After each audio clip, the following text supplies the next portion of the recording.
عليكم ورحمة الله تعالى وبركاته. مركب كوباد waxaan cambaaraynayaa kuwa wuxuushta ah ee balkan geystay. Ninka dhalinyarada ahi oo madaxa looga jiro oo dumar iyo caruur laga adeejiyay baa inta la qabtay waxa uu leeyahay walaalka baan ahay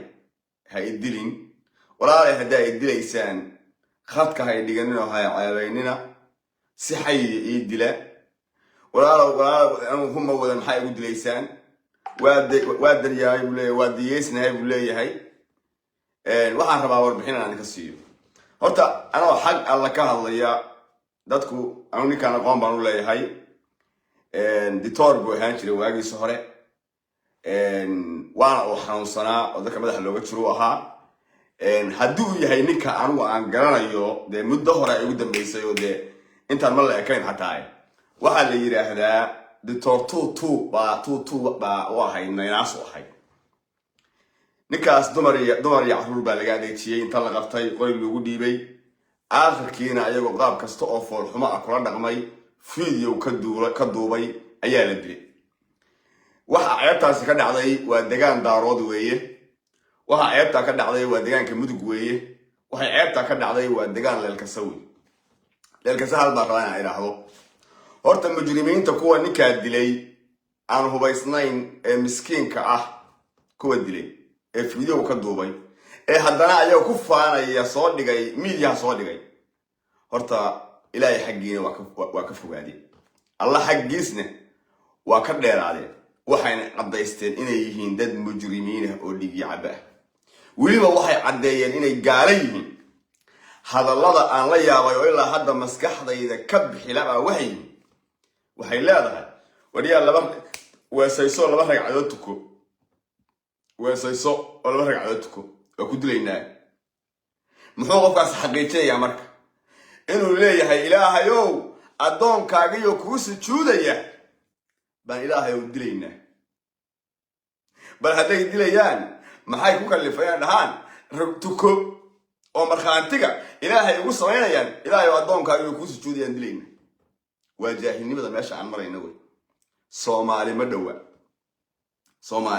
dhawa waa dil fool xun weeye waa uga tacsiyanaya ehelkii iyo qaraabadii ka geeriyooday ninkaas ceebta kala waxay tahay oo degaan daarood ama leelkase ceebta labaad u soo yeetaa waxay tahay muuqaal kale baa la soo geli nin bay qabteen nima saacada oo sidaan oo kala way waraysanayaan war waa soo diyoobay buu leeyahay waa diyoobay waxa la yiri waxa taaganta xagee joogta saaxaan joogaa buu leeyahay saaxa ma joogtida waxa joogtaa baa la yiri laan waalay oo saacada waa loo labisayaa cunna la siinayaa waxa la leeyahay niyada u dhisayaan walaalahaada la joogta waa mid kale oo qalbada xanuunsay ayaduna waa tane bal ila daawado nimankaasi gobonnimada ay ninka la dhaqmeen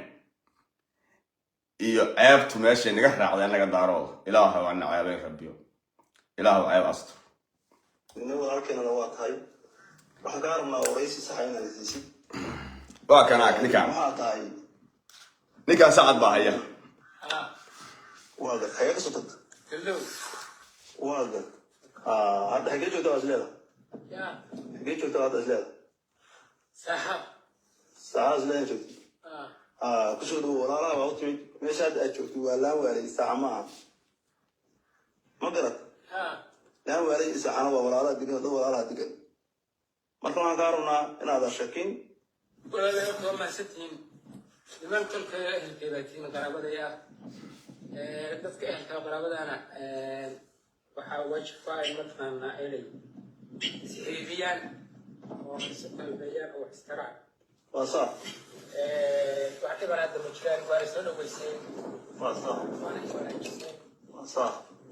anagoo nin tolkiinaan ahay waa sax dib wadana ma ihi waa sax waana in sheegay macnaa ciddaan ahay sheekaan sugday iyo meeshaan ka imidba waa sax guddow baan ahay guddow baan gelay kasaa dadkan ehelka idriska walaalahaado reer ehelkasa iyo reer sacad iyo reer wehreey maxaad ugu baaqaysaa waxaan u baaqaya dad islaama weeye shaydaan baa isku jira waa sax inay ilaahay u noqdaan waa sax sacdow gobonnimadaas waa idinku bogaadinaya waa idinkaga mahadcelinaya leelkasow gunnimada aad fasheenna waa mid gayiga Soomaaliyeedna ku cusub qarniga 2021 ee sanadkiisa 2024 la marayana ceeb iyo yaxyax ku ah ilmaada riyaal oo tolka leelkasow qabiil weyn baa idinku ogaagaana inta asusagtaan Soomaali horteeda ku kufteen Soomaali horteed baad ku bariiqateen oo ku habsateen oo barada ku dhufateen isdaqa oo Soomaali horteed guntii xooshta ahayd ee ninka miskiinka dishay ee aad dumarka adeegsay ee asagoo leh walaalka baan ahay dilin walaal haddii ay dilaysi hay duubi haddii aan ku rooyay hadalada noocaas oo naxariista ku hadlayay ninka wixii dilay haddii wax yar oo dad qalbigu qoyan yahay hadday wadankii ku hareen ama nasabad sheeganaya hadday wadankii ku hareen wixii ninka dilay soo qabta waa gun daarood naceebeeyay leelka san ceebeeyay waa haddii ay jiraan weeye wax kuwa dhaama hadday deegaanka joogaan kuwaas wax dhaama hadday deegaanka joogaan kuwaasina waa kuwa halaag u sugnaaday wey waa kuwa ay biri hortaal bi'ay dambin qutilat hortaal wey bi'ay dambin qutilat kuwa hortaal wey nin macawis qaba aan hubaysnayn aan dhalayo waalana la yaqaan oo anoo qurbaha 7 sano jooga aan garanayo ma garan waayo wiilka ay gabar leelka ma ay garan waayo inuu galdagob iyo cagaar weyna joogta ma garan waayo oo aan la garanayo aha waxa falay marka ilmaada riyaal idinkoo dad nasabaan hayo gobe sharafka yaga iyo cirdiga yaga wuxuu u dhowraya wixii soo qabta oo bulshada horgeeya oo ka jizaaimariya dambigii ay galeen iyo ceebtay galeen mid kala sameeyo oo ninka qoyskiisii iyo ehelkii laga dilay u yeera oo magtiisoo 10 jibaaran bixi oo leelkasow haddaysan bixinayn ama arrintaa geysanayn daaroodka kale ee gaalkacya jooga baan u dirayaa ee tani haddii awal dekana leelkasayo ay isleynayeen iyo dagaal ka dhexeeyey tanoo kale ma aha wax dekana iyo dagaal midna lagu masaleeya maahe